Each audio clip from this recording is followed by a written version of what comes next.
Hello दोस्तों, मेरा नाम उत्तम कुमार है। मैं झारखंड में एक आदिवासी इलाके का सुदूर गांव का रहने वाला हूं। ये जो घटना का मैं जिक्र करने जा रहा हूं वो उस समय मेरे गांव तक बिजली नहीं पहुंचती थी। 2016 में जाकर हमें बिजली देखने को मिली। उससे पहले मेरे गांव में रात को घनघोर अंधेरा छा जाता था। शाम को अंधेरा होते ही बहुत कम लोग बाहर देखने को मिलते थे। मेरा गांव थोड़ा नक्सली इलाके में भी आता है, इसलिए भी लोग शाम को कम लोग देखने को मिलते थे। घटना बरसात के दिनों की है। एक दिन मैं अपनी साइकिल से कुछ सामान खरीदने एक छोटा सा मार्केट गया था, जो कि लगभग 9-10 किलोमीटर दूर है मेरे घर से। सामान खरीदते खरीदते पता ही नहीं चला कि कब अंधेरा हो गया। अंधेरा होते ही बारिश भी शुरू हो गया। ऐसा बारिश था कि जो कि रुकने का नाम ही नहीं ले रहा था। बारिश के चलते मुझे दुकान के सामने रुकना पड़ा। रात को करीब 9:30-10 हो गए थे। उस समय बारिश थोड़ी कमी लेकिन थमी नहीं थी। जब तक पूरी तरह बारिश ना रुक के मैं जा भी नहीं सकता था, इसलिए मजबूरी मुझे रुकना पड़ रहा था। लगभग 10 बजे मार्केट पूरा सुनसान हो रहा था। मैं अकेला वहीं साइकिल और सामान के साथ था। रात को करीब 10:30 बजे पूरी तरह बारिश रुक गई। मैं खुश होकर भगवान का शुक्रिया अदा कर रहा था, लेकिन मुझे क्या पता था आगे जो होने वाला था उसके बारे में। बारिश रुकते ही मैं घर जाने लगा, लेकिन कीचड़ और पत्थर के कारण मैं ज़्यादा स्पीड से नहीं जा पा रहा था। ऊपर से एक हाथ से टॉर्च लाइट और एक हाथ में हैंडल। कुछ देर जाते ही मेरी नसीब मुझे दगा दे गई।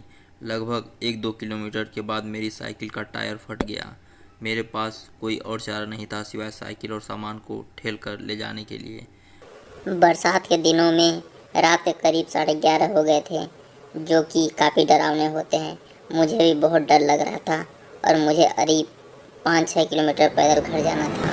गांव पहुंचने में करीब 2-3 किलोमीटर बाकी था और टाइम करीब 12-12:30 हो रहे थे। उस समय मुझे कुछ बारात में बजने वाले बैंड की आवाज़ सुनाई दिया। मैं खुश हो गया और सोचने लगा, चलो लोग हैं इधर और ऊपर से बाराती। मेरा डर जैसे जैसे मैं करीब जा रहा था, मुझे आवाज़ ज़ोर से सुनाई दे रहा था। मैं खुशी से जा रहा था, लेकिन ये जो खुशी थी वो डर में बदलने वाली थी। मुझे ज़रा सा भी अंदाज़ा नहीं था। जैसे ही मैंने करीब पहुंचा, जो मैंने देखा उसे देखकर मेरे पैरों तले ज़मीन खिसक गई। मैंने देखा कि जो बाराती थे उनके न सर थे और न पैर सीधे थे। बिना सर और उल्टे पैर देखकर मैं बहुत डर गया था। मैं इतना डर गया था कि मैंने साइकिल और सामान छोड़ के जोर से अपने गांव तरफ भागने लगा। 2 किलोमीटर का रास्ता मैंने 10-15 मिनट में तय कर लिया था।